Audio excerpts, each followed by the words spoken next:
Good morning, good afternoon, and good evening, and welcome back to the channel. Today I am talking about Hellboy.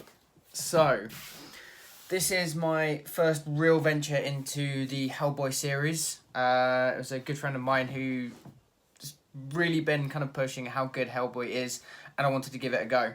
I have done a previous video looking at sort of the collection as an aesthetic itself, so I will link to that in the description below.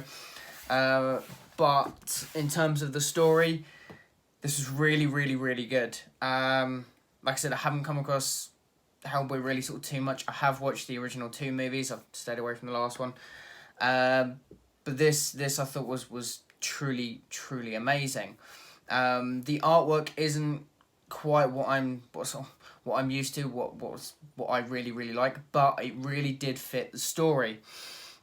Something that's dark, something that's quite gothic, something that is quite sort of German expressionist in the use of shadows. And because of that, it really did complement the story really well. You have some absolutely beautiful pages by Mike Mignola. I'm just going to show off just a random page that I picked there, but I mean his artwork is fantastic. So in this volume 1 we have Seeds of Destruction and Wake the Devil. Seeds of Destruction was actually written by John Byrne. So that was a very sort of interesting thing to happen for sort of book 1, as it were, of Hellboy. It seemed like Mike Mignola wasn't too sure about his writing skills and asked his friend at the time to help out. Going on to sort of Wake the Devil, it doesn't seem like he really needed the help with the writing. The writing is consistently good throughout this whole book, so it doesn't really matter who was writing it, really.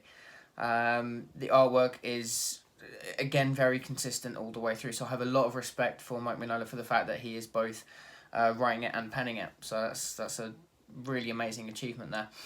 And to keep it of such a high quality, truly phenomenal. That really is. I was kind of expecting book 1 and book 2 to be sort of 2 completely separate stories. I wasn't expecting too much running through the Hellboy series, going through as a narrative throughout from beginning to end. But it does seem like there is at least an arc between book 1 and book 2. You have characters following on from both, and I'd be really now interested to see the volume 2 as to any characters moving forward from that. Obviously you have some characters from the BPRD that are moving forward throughout the story, but the thing that I find really interesting is that there are sort of protagonists, there's like villains that are carrying on as well, and that I find really interesting because it really does give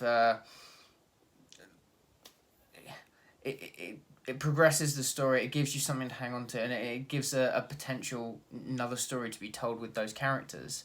And I like that sort of progression going through.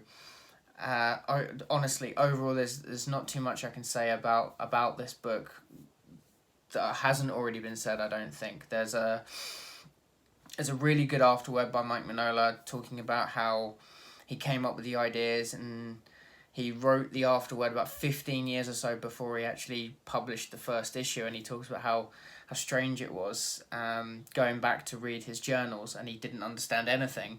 And I find that really quite funny, that things can change so dramatically over the course of time. But honestly, I mean, this is something that's very good, and I'm really looking forward to getting and reading volume 2. If you haven't read Hellboy, definitely give it a go. This is something truly special.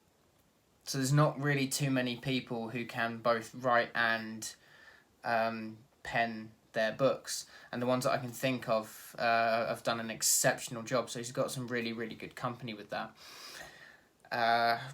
As stories themselves go, Seeds of Destruction really does show the origin of Hellboy, and again, it's something I wasn't too sure whether that would go into too much detail about, because I know that he did do a couple of 4 or something pages and I think there's also an issue of a San Diego Comic-Con, if I remember that right, where it was like Hellboy's first appearance. So I wasn't too sure about whether they're going to do an Origins, but there is an Origins story here in book 1, and it's told really, really well.